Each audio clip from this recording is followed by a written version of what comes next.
Hey everybody, this is herculespetix, founder, curator, docent, and gift shop employee of the herculespetix Academy of Comic Book Studies. Today we're going to continue our examination of Quack, the ground level funny animal comic from the 70s. We're up to number 4, and what a way to start off this beautiful Steve Leialoha cover, illustrating the lead story. This time Newton the Wonder Rabbit is a Western character named Range Rabbit, and we see him down here. But in the foreground, taking up the bulk of this cover, is this villainous duck who looks very much like Howard the Duck. Kind of amazing how Howard the Duck was such a phenomenon in the 70s. It's just hard to believe that Marvel Comics' their hottest character was Howard the Duck, this goofy, funny animal character, as opposed to like Wolverine or Ghost Rider or someone like that. And it was so popular that it was imitated, and I'm sure many of these Quack covers, they were hoping that people would be like, hey, that looks like Howard the Duck, I'm going to buy it. Because, that looks a lot like Howard the Duck. This is a fun saloon scene here. All these funny animals doing various bits of business. But this is interesting. We see the two On the Skids guys from the Alan Cooperberg comic hanging out in there. I thought that was kind of a fun little addition. Just really nice art, though, all around by Leialoha. We have a little, very angry, small editorial from Mike Rydrich. He says, I'm in a rotten, depressed state these days. And he does mention something, which I'll bring up later. He gives a couple of notes of interest, and he says, this is On the Skids' last appearance. He makes a point to say that.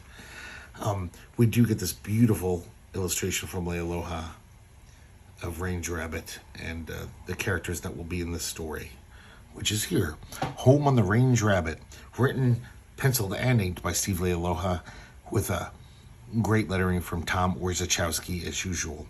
We see Newton the Wonder Rabbit telling a bedtime story. I don't know if these are his grandkids or nieces or nephews, and all these critters too, these non-anthropomorphic critters. And he's telling the story about his great-granddaddy, Ranger Rick Rabbit. And Ranger Rick is tasked with capturing El Draco, dead or alive. I guess he's a wanted outlaw. And this is kind of weird, this panel here. Sometimes artists will do like interesting stuff, like having things bleed through the panels, just like that hand, for example. But this was just not good. When I looked at this panel, I thought, why are there these little critters on Rick Rabbit's lip? But it's just a continuation from here. I don't know why I pointed that out. I just thought he was trying to do something interesting with storytelling, but it kind of backfired. As you can see, the art is just beautiful. It still amazes me how underutilized Steve Leialoha was as a penciler. He's just so good, but he rarely did pencils. So, because this is an anthropomorphic world, he's got to go get his horse from the saloon. In this world, the horse isn't just your beast of burden, he's your partner, because he's just as sentient as you are. So he goes in the saloon looking for his horse, whose name is Smegma. I don't know why. That's fucking weird. And I do love this saloon scene. Just like the cover, we see all these interesting characters. His horse, Smegma, it looks like he's cozying up to this, a mule. And Newton remarks, nice ass. I thought that was pretty funny. So he tells the horse about this mission. He says there's a big reward, and that seals the deal. So the horse is in. I like this because it's an anthropomorphic world. The horse walks on 2 feet, and Newton just rides on him piggyback. So they're out in the desert looking for El Draco. They find this canteen, and when Newton picks it up, a gunshot fires out of nowhere and hits the canteen. Both of them jump behind this little butte, and Newton surmises that the gunshots came up from the top of this mesa. And I like how he says, fuck, they're always up on the mesa. Because that seems to be a staple in cowboy movies. I love these backgrounds. Really well-drawn stuff. The way he draws the desert.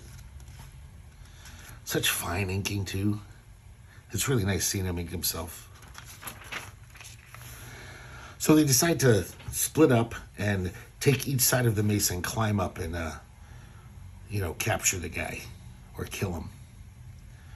Once again, I like this page a lot with both of them climbing up. And then it looks like Ranger Rabbit makes it first. And El Draco's there and he gets the drop. He gets the drop on him. And then all of a sudden, El Draco sees something behind Newton. And he just says, get out of my way. And he just runs towards the edge of this cliff. Newton's grabbing onto his leg and he almost gets dragged over. Well, he doesn't get dragged over. Because he just catches the edge of the cliff. Look at this. I love this page here. This whole vista. That is some really nice, exaggerated cartooning. It's very vertiginous. So they climb back up on the ledge. And it's a giant bear. That's what El Draco saw. Really interesting drawn bear for Leialoha. The inking looks, I don't know, different to me. It looks good, though. I do like this little sequence of panels, kind of cinematic. The bear chases them back off the cliff, and El Draco's so scared that he tries to flap his wings. I guess he's got vestigial flying powers. The bear crawls back into his cave, or walks back to his cave. I like how his mate is like, who was it, dear? Couple of goofy twerps. And now we see Smegma, and he's kind of grumbling about getting lassoed into this stupid mission. Meanwhile, back with El Draco, I guess saved their lives. He had some kind of flying left in him, and he actually flapped down, and they're both safely on the ground. Turns out that El Draco is Secret Agent John Drake of Her Majesty's Secret Service. And he is after his twin brother, El Draco. That's why he looks just like him.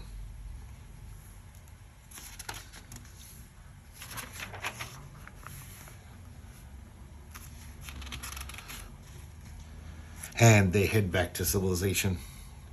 And it's kind of the end of the story. Just kind of peters out there. And then we finish with all the children and the critters have kind of gone asleep. And it looks like Newton and whoever this is are going to have some grown-up time. He says, thanks for the inspiration from Gare Mobius. And I realized that, he was probably looking at Lieutenant Blueberry strips to draw those desert scenes. And he also, he gives inspiration to Chuck Jones. There's something I forgot to point out. I kind of thought this was cute. In the background in one scene in the desert, let's see if I can find it. We see the Roadrunner in the background. Just beep beep and this little, scribble.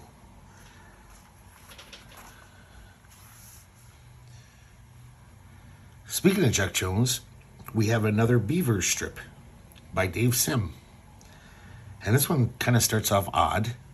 I didn't realize it was the Beavers at first. We see this Daffy Duck-looking character, Sergeant Duck. He's a Northwest Mountie. And look at these Chuck Jonesisms. Dave Sim really gets it down.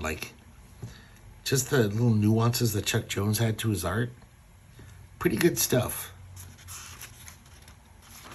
So it turns out this is just a comic book that this kid Beaver is reading. So we find out that Red, who is the more pretentious Beaver, he has a son. And the other Beaver, his name is White. I guess red and white, like the Canadian flag colors. The more goofy one. I guess it's almost like it's a my two dad situation. It seems like they both raised this kid, even though Red is the father, but he calls White Uncle White. So he's reading this American comic, he's loving it, and Red shows up. And of course, she's like, starts ranting about American cultural imperialism and the stereotypes that Americans have of Canadians as all being Mounties and kind of whatever, podunk, backward people. And he's just going on and on about this. White shows up and he says, look at this trash, my kid was reading. And of course, White starts reading it and he actually gets into it. He's just like, ooh, this is exciting. He's enthralled. And while Red continues ranting, both the kid and him are really getting into the comic. Of course, Red does not like that. And the kid is pretty canny. He says, I'm gonna take care of this, all this bullshit.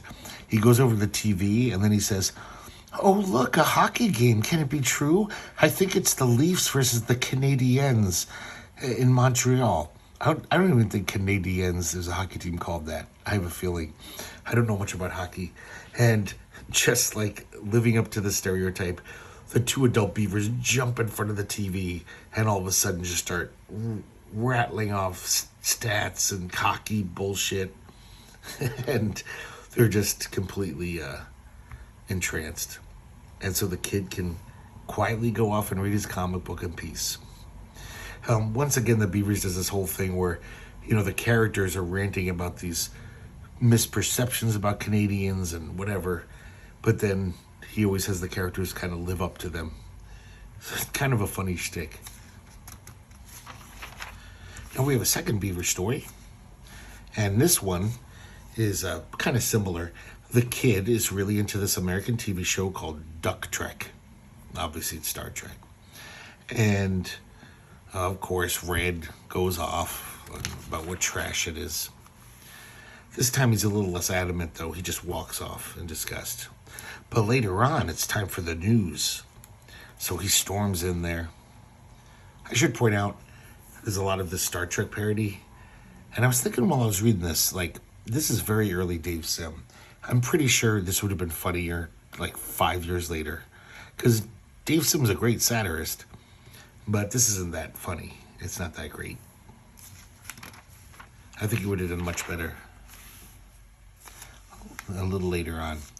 So, because it's time for the news, he comes in there and is like, it's time for the news. Enough of this escapist, doggerel. We have to learn about the world around us. And, of course, when he turns it on, the first big major news story is that all thousands of people are down at this hotel in Toronto paying homage to the television show Duck Trek. So he just walks off in disgust. And, of course, the other two turn Duck Trek back on. So here we have On the Skids, and this one's called Into the Breach, or Follow Me If You Got the Balls. Once again, it's completely written, drawn, lettered by Alan Cooperberg. But for once, I did a little bit of research, and I was on paulcooperberg.net, and he was writing about his brother. And he apparently Howard Chaykin, even though he's only credited on the first On the Skid story in Quack #1, apparently Howard Chaykin always kind of helped out with the scripts on all of these ones, even though he's not credited. Because those guys were just buddies who hung out all the time. That's who these characters are kind of supposed to be. And, how a lot of these comics are just goofy jokes, overheard things, from hanging out at bars and stuff. So Howard Chaykin was there chatting with them every night. So Howard Chaykin still says that he contributed a lot to all of the strips. So this is a very kind of off-brand On the Skids. As we see, it doesn't even look like an On the Skid strip at the beginning. It says guest starring Ding Dog Daddy and Daisy. And we see the two On the Skids guys still nameless. I think they're foxes. And they get zapped up to this spaceship. And it turns out that Ding Dog Daddy is this guy from the future. And he was accidentally zapped them up to this spaceship that's in orbit around Earth. Already very not on the skidsy. Though the humor is, there's, it's still snarky humor. And I kind of like how one of them's all like, oh man, we're totally naked. I guess our clothes got zapped off when we got transported. He's like, I'm so embarrassed. And the other one's like, moron, we never wear pants. Because they don't. They're funny animals. But all of a sudden he's demure. So this dog guy is pretty nice. He's feeding them. And he says, guys, I'll get you back to your planet in a second. I got to take care of something. While he's away, they discover a time machine and send themselves back to 1941. I don't know why. Well, I think it's on accident. They accidentally press a button. And it looks like it drops him off right in FDR's office. I don't know what animal this is supposed to be. Like a sea anemone? I don't know, but it's repulsive. And they're actually kind of happy when they realize, oh my God, we can make so much money with the knowledge we have. And one of them says, I'm gonna buy every copy of Captain America #1 I can find. Of course, that would take like 50 years to make money. So then, Ding Dong Daddy, what the hell is his name? Sorry, I want to get this right. Ding Dong Daddy. Ding Dong Daddy pops up through this little time portal, says, hey guys, what are you doing back here? Come on, let's go back to the future. And they end up in this this kind of space cantina of all these aliens, and I guess this is in the far-flung future. And once again, it's a bar scene where, you hear all this, like, various things. Memories, homosexuals, poor Freddie Prinze. I don't know why they're still talking about Freddie Prinze that far in the future. I think people now don't even remember who he is. And then it kind of ends, and it says next, top billing. Because, so there's going to be, there's not a cliffhanger, well, kind of a cliffhanger, because Ding Dong Daddy basically says, hey, how'd you guys, boys, like to sign up with me? And they're like, sign up with you? This is our strip. And the dog says, maybe, but Friedrich likes me better. You're in danger of being dropped in favor of something more pretentious. And so he says, you want to sign in the dotted line? Basically, they're going to be the sidekicks now in this strip. And that's why it says next, top billing. And then look at this, guys. There's a little handwritten message initialed MF for Mike Friedrich. It says, "Fray not, guys. This is the end." And I don't know what happened. The way in the editorial he so emphatically mentioned this is the last episode. And then from looking on that paulcooperberg.net, apparently this was supposed to be this was going to be the last chapter in On the Skids. It was going to be 10 pages long. Mike Friedrich shortened it to 7 pages, and then basically it was going to be a 2-parter, but then he said, no, it's never coming out. So I don't know what the hell happened, but kind of weird. If you really want, apparently those lost 4 pages, actually finishing the story, is on Paul Cooperberg. If you go to paulcooperberg.net, there's an offer for an ebook of the complete On the Skids. And I wish I could say I'm tempted to check it out, but I really don't care, to be honest. I'm not that huge on these. Especially after, I don't know if Howard Chaykin did less in the second and third chapters. That's why he was credited in the first. I don't know. But they do seem to not be as funny or as interesting after the first one, when Chaykin stops being credited. So I just found that very interesting. The weird thing about it is that how they even mention that Friedrich isn't happy with this trip, and then apparently he wasn't. So next we have more Tales of the Oregon Bobcat by Bucher. And I'm sorry, guys, I'm just not a fan of these. It's just basically cutesy cat humor. Of course, it's a wild bobcat, so it's a little different than your average cat humor. But it's still cat humor and not very clever. And yeah, the cartoon is just kind of annoying. He's at a vet office though, and he tries to rouse a rebellion with the other pets. So he goes up to this dog. Look at this repulsively drawn dog. I hate that face. Of course it doesn't work. The dog just barks at him. So just more of that. Even though this is, like a 4 or 5 page story, it kind of reads like just a bunch of gags. Every panel or 2 panels or 3 panels, just another gag. What really irks me about this is that Mike Friedrich cut the last 4 pages of that on the Skid story. So instead of having a nice complete story, he has a truncated whatever. It's kind of useless. It doesn't have a finish. He could have easily taken some of these pages out. Because not only do we get this story, we get a couple of 1-page gags of the Oregon Bobcat too.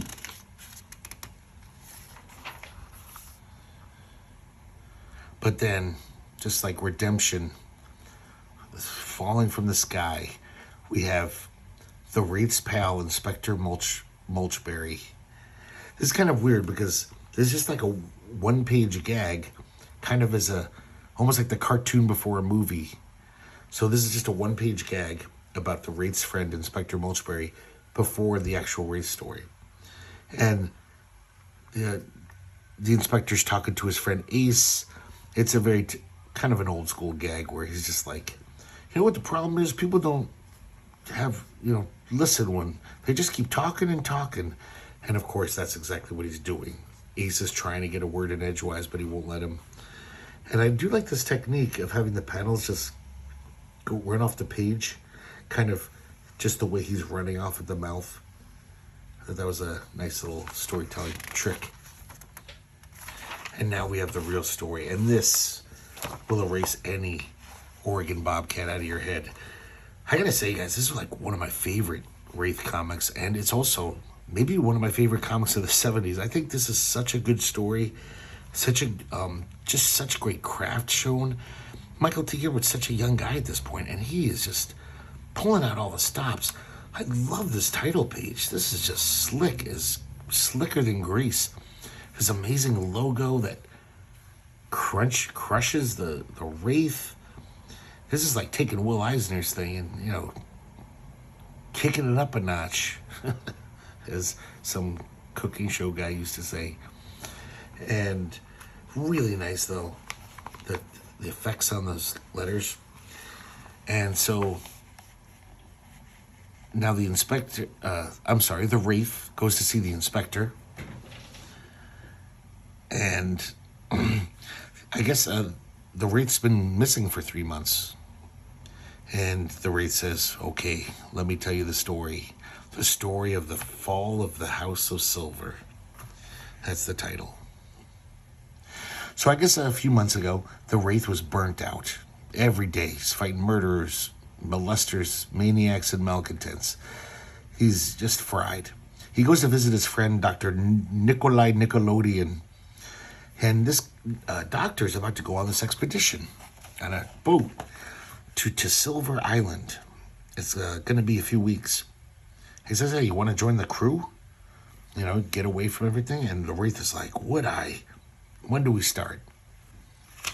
He's like, this is just the ticket. That's just what he needs. So, and this one he really goes to town on all this like kind of charcoal, gray tones. The shading in this is like using many different techniques. Tons of zipatone too. It's really like he put the work in on this one. So they're on the tramp steamer, and this is kind of a weird sequence where the doctor drops something into the water that this little fish eats. and then a bigger fish eats that fish. And I thought this was going to have something to do with the plot, but it does not. It's just kind of weird. I guess Michael Gilbert just wanted to draw this. So I guess the doctor is on this expedition because he suspects that there's going to be a really huge earthquake. And it's going to have bad repercussions for Silver Island. So he's going to go there and take seismic readings and see what's going on. So they finally get to Silver Island. I guess they're going to be there for a while. So the crew is all happy, hanging out with the locals. And then we meet the owner of the island. And Maria Teresa Silver. Really nice introductory panel. Just that low shot, you totally get the idea like, oh, this is an opposing person. And the Wraith is instantly smitten with her. He's got stars in his eyes. And the Wraith says he's only once felt this way about a woman. So she invites them to dinner. Her mansion is full of like masterpiece works of art and antiquities. She's very much into her possessions. During dinner, her and the Wraith are kind of flirting. It seems like she's just as taken with him. And that night, they make love. And then we see a montage of the next few days, and it looks like just total paradise. The Wraith and her are just like frolicking in the ocean, snorkeling and sharing milkshakes, and just it's paradise on Earth. The Wraith has never been this happy, and she seems like she has never been that happy either. And she's this brilliant, amazing woman. She's an athlete, a scholar, an artist, a businesswoman. So the Wraith is in La La Land. But then Nikolai says, we must leave this island. It's very dangerous here because this earthquake that could hit any minute. But the Wraith doesn't listen. He's too much in love. Speaking of shading, look at this amazing panel here. I actually it made me take pause. I was like, I've never seen Michael T. Gilbert do anything like this. It kind of looks like manga, doesn't it? Like just this beautiful charcoal thing going on. This romantic sunset, and we see the Wraith and Silver over here. It's very un-Gilbert-like. Very nice, though. I also like how dense this comic is. There's so much story packed in here. Look how many panels are on this page. And so even though it's paradise, for some reason at one point the Wraith does get a little perturbed that she's so into her possessions. He's like, "This, why do you have all this stuff?" And she's, she's just like, it makes me happy. I like it. But she points out, or he points out, he says, what's this? This weird, gnarly doll in a silver case. And she says, that's my most prized possession of all. This is Maria, the doll that my father gave me before he died. They were very poor, I guess. And, she luckily had a knack for real estate, and that's how she became, a billionaire. But she grew up poor, and Maria was her only friend. So no matter all the treasure she owns, she just loves Maria.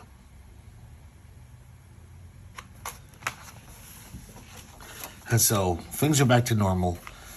Everything's going great, and then the earthquake hits. I like this panel showing them just like flying off their feet. Nikolai says, come on, we got to get to the ship. The whole island is sinking. And Silver says, I have to get Maria. But the door on the silver case won't open. It's a very heavy case. So she starts dragging it. And he's like, forget about it. We got to get to the ship. And she's like, I'm not leaving without Maria. So the Wraith helps her, grabs the other end. And this piece of statuary falls right on the Wraith. And, Silver's like, we're almost at the ship. Why did you stop lifting? Come on. And then he's totally knocked out. So I love this scene here where she's got to actually decide, like make Sophie's choice. She's like, it's either I grab the Wraith or my silver case with the doll in it. And she just has this unhealthy obsession with this doll. So it's actually a very tough decision, but she makes the right one. And she grabs the Wraith and hauls him over to the ship. Just as the island is sinking.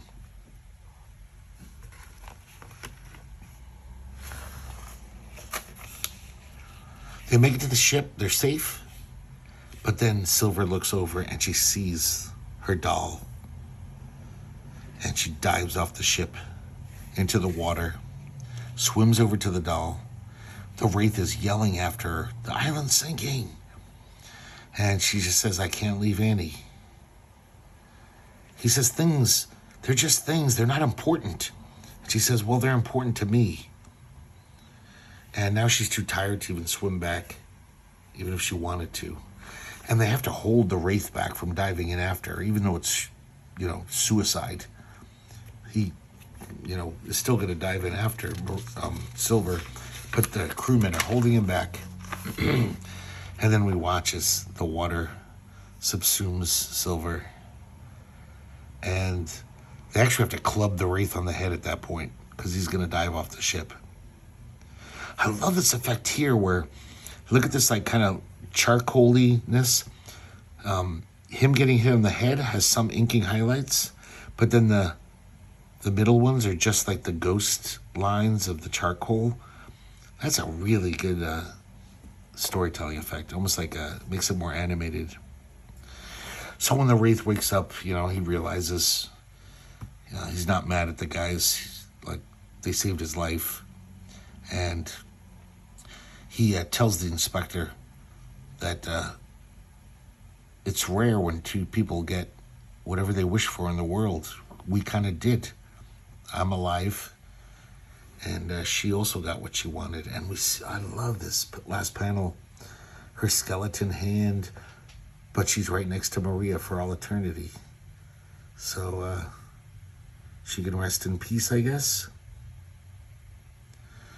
It's just a genuinely kind of sad comic for the Wraith, and just overall a great story. I mean, it's got tons of jokes in it. It's pretty funny too. But I like how the Wraith isn't just aping the techniques of Will Eisner. He's also doing what the Spirit used to do, where using the Spirit to tell all kinds of different stories.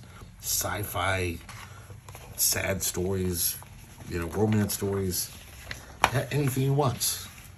I wish the Wraith continued for much longer. This ad was in a lot of the Star Reach comics. Ever since I was a kid, I hated it. It's Mike Friedrich with Thought Balloons thinking about his great comic company. And then we have a nice little back cover by Michael T. Gilbert. The Wraith pinup page. Har har. Not too funny, but kind of cute. And it's nice getting a little more Michael T. Gilbert. So there you go, guys. I think one of the better issues of Quack. There was some crap in the middle there, and but the Steve Leialoha opener and the Wraith kind of sandwiching those. So maybe it's like a shit sandwich, but with the best bread ever made, ever baked. Really like this issue, and I can just ignore the crap. But I hope you guys liked it as much as I did, and I hope to see you next time here at the herculespetix Academy of Comic Book Studies.